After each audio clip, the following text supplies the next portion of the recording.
Simulcaster! Maybe teleportation isn't exactly easy, but at least it's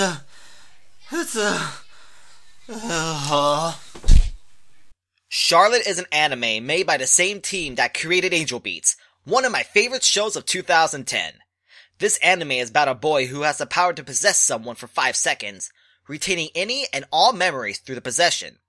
He takes advantage of this power just to get into a prestigious school and become one of the most popular guys there. He has his sights set on the school idol and goes for her.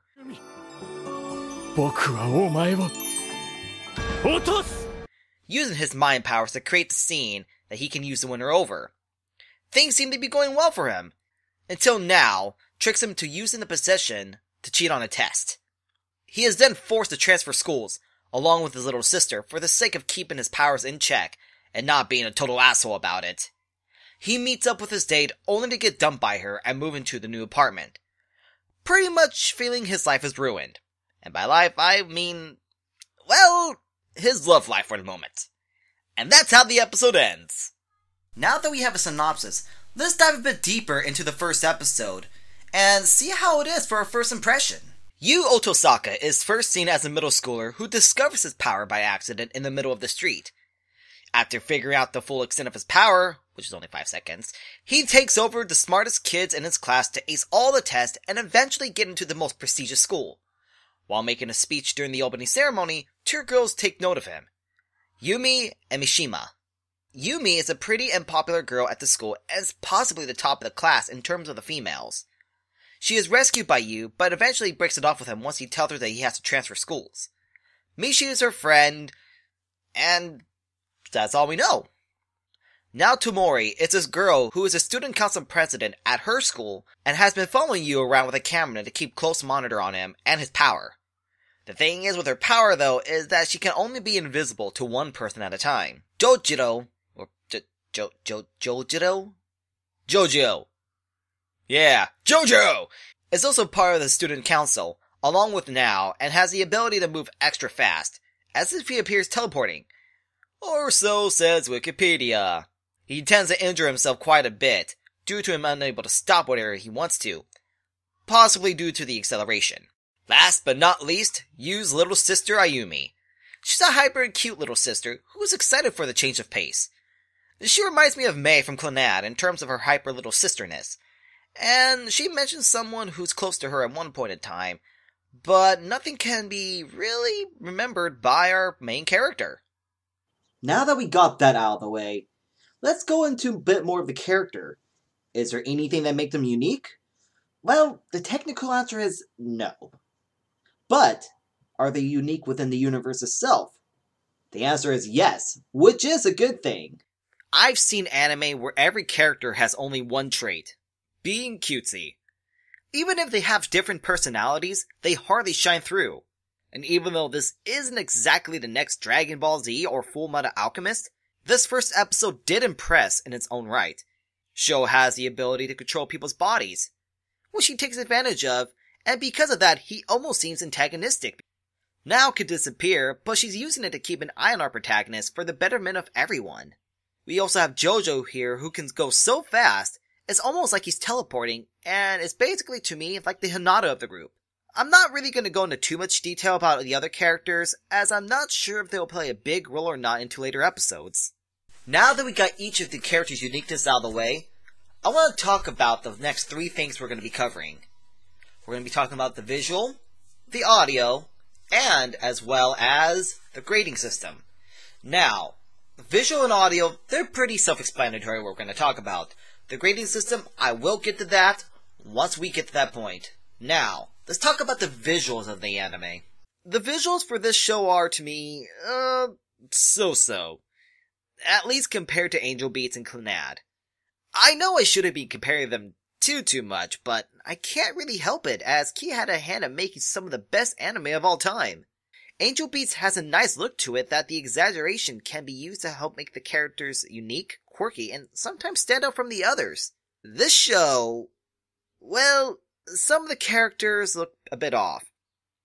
It doesn't really know if it wants to be a realistic style anime such as Death Note, or wants to keep it to the key formula like Aaron Cannon. So, Am I a fan of the visuals? Individually, yes. I like Death Note, and I like Clannad. But the two together seems like a jumbled mess. Okay, not everything is terrible about the art style. There's still the...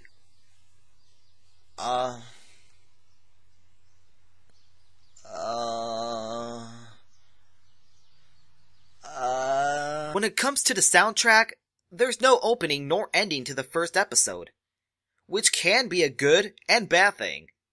It's good because it gives more time telling the story and setting the pace for the characters. On the other hand, some people's reactions also depend on the ending and opening themes. And for me, I'm in the middle. I like to see what the opening and ending themes were like, but I understand that we need to get the narrative out of the way for the sake of telling the story. Now, with that tidbit out of the way, what do I think of the music? Now, I'm going to be stealing this from Cat Icarus. It's meh. The music is nice. There's some nice timing to the music, but it doesn't really stick with you. And that's quite unfortunate because Canon and Clannad, see, more Clannad comparisons, and Anchovies all have really nice and catchy music. This show so far doesn't. But, since it's only the first episode, there's bound to be more. Now, with those two sections out of the way, I want to talk about the grading system a little bit.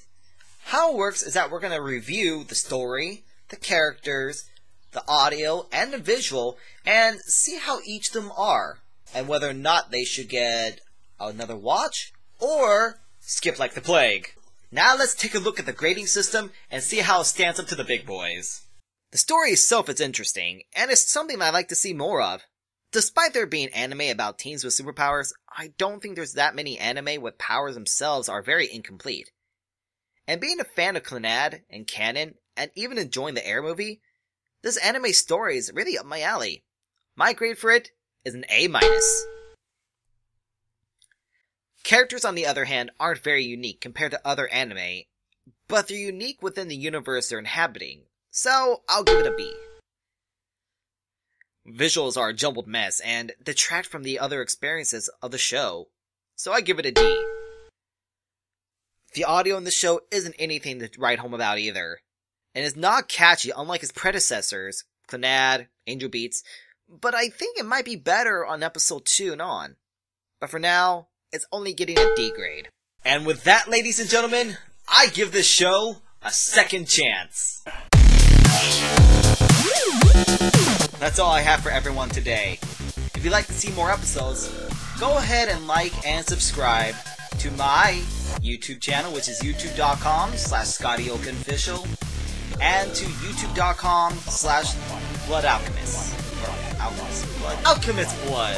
And I'm going to go on ahead and leave a question or comment down below.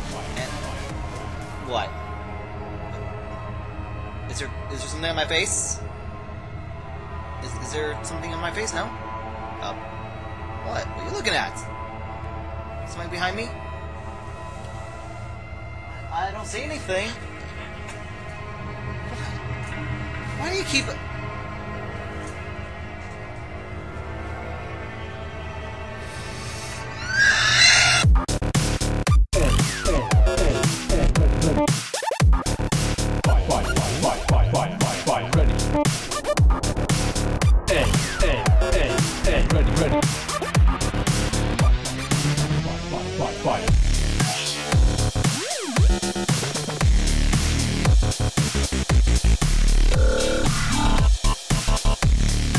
Funimation are getting their hands on this here too. So talking about license again on it, see if that will help bring it down quite a bit.